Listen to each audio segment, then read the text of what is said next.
super glad for, at I er kommet her i dag for at fejre udgivelsen af den her bog, så det er en stor dag for mig.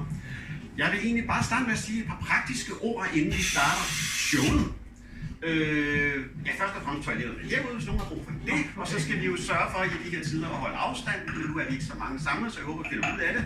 Ellers skal folk cirkulere lidt. Nu er det jo herligt at være udenfor, så nogen kan være ude, nogen kan være inde. Vi finder ud af det, så håber vi får et par gode timer sammen her. Så vil jeg sige mange tak til Jens for at lægge lokaler til den her fantastisk hyggelige bar. Virkelig dejligt sted. Det er vi glade for, og taknemmelige for, at vi kan holde det her.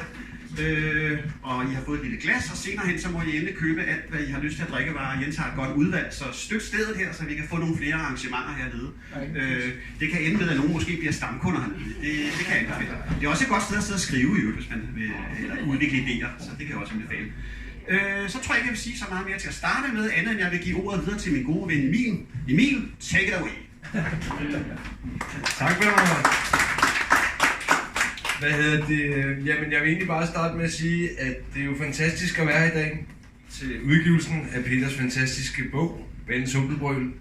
Og jeg kommer sammen med Peter i nogle forskellige sammenhænge og var nede i kælderen ude på Frederiksberg på promenaden for 3-4 år siden til Lyriklaboratorium.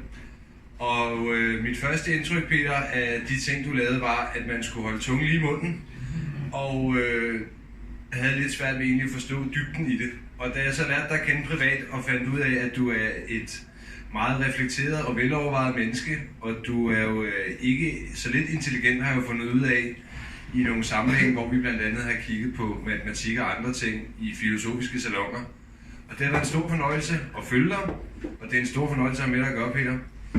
Jeg vil bare lige ganske kort sige, at det I nu kommer til at se lige her om lidt på fjernsynet, er en begivenhed, der foregik den 18. maj i Kongens København på Sankt Hans Torv i styrtende regnvejr. Og der sker jo simpelthen det, at det var en mærkedag for et oprør ude på Fælledvej for mange år siden. Og det var faktisk den dag, der var fastsat for, at Vanens Humlebrøl skulle udkomme. Og grundet covid, som har gjort alt muligt mærkeligt ved verdenen, som vi kender den, så satte det en begrænsning på. Men Peter Nørre ville jo ikke lade sig stoppe. Bogen, den skulle ud, og vi er her jo i dag for at fejre udgivelsen. Og man kan jo sige, at man havde måske forestillet sig, at det var en fødselsfest.